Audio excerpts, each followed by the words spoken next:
अब भइल हमर साथी ना मिली अब आजादी जवानी ना हो चटनी की तोहरा के चटाती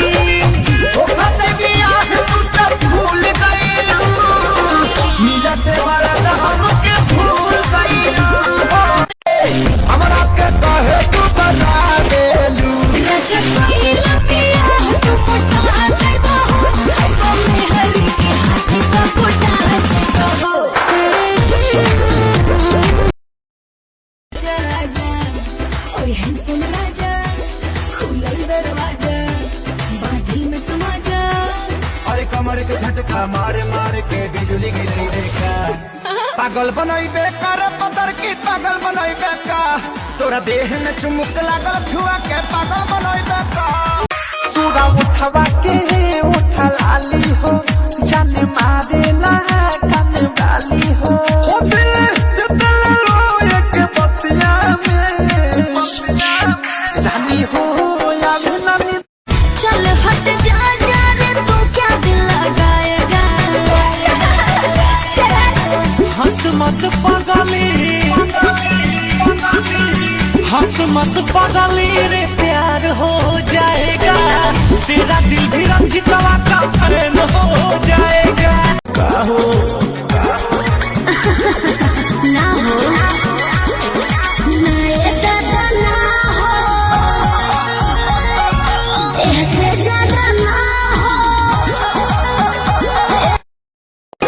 दीदिया के हो गइल शादी आइल हमरे बारी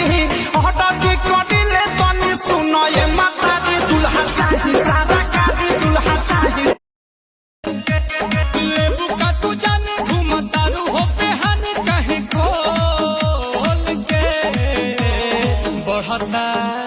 आय हाय हाय हाय हाय हाय बढ़ता जवानी जैसे भाव पेटर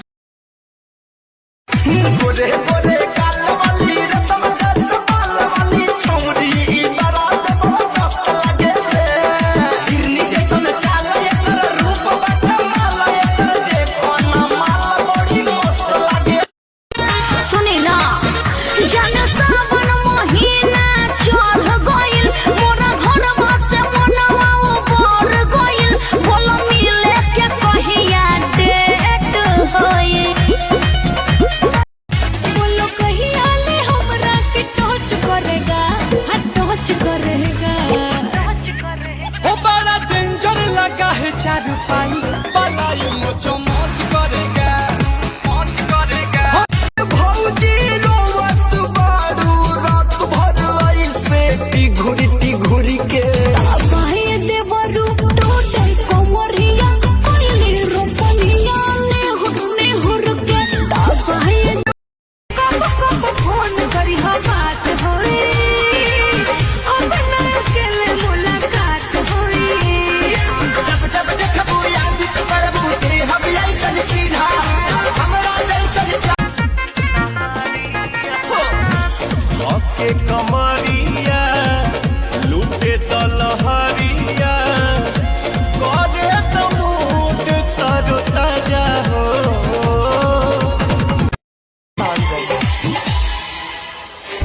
सुनो बंगाल वाली नाच तू हली हली सुनो बंगाल वाली नाच तू हली हली रखेलू दुकान अपन खुला धूप करे सैया ऊपर कब नीचे हाथ डाल बीच बीच जब हला करी मुंह धक चुप चुप करे